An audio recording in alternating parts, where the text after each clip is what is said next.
Mēs iesniedzām pieprasījumu izglītības ministrei, lai uzdotu jautājums, kas ir šodienas jautājumi, noteikti arī par iepriekšējā perioda pētījumu programmām, bet noteikti arī skatoties nākotnē. Mēs neapšaubām zinātnes nozīmi valsts attīstībā un noteikti arī nacionālas valsts pamatvērtību stiprināšanā.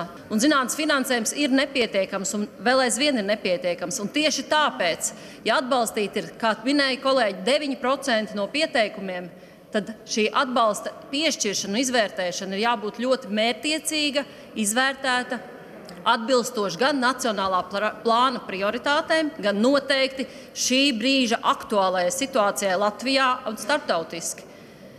Un tas, ka pētniekiem ir brīva griba izvēlēties jebkādu pētījumu tēmas, ir pilnīgi pašsaprotami.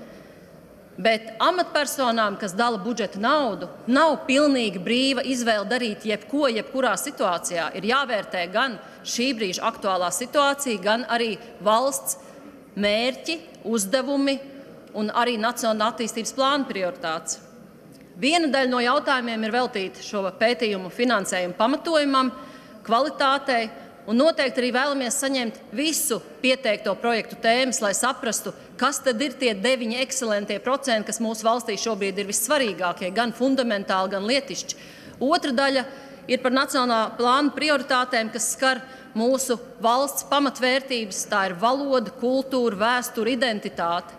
Šiem pētījumiem akūti gadu laikā trūkst finansējumu, nav pastāvības, arī pētnieki pamet nozari tieši tāpēc, ka nav iespējas saņemt regulāru atbalstu.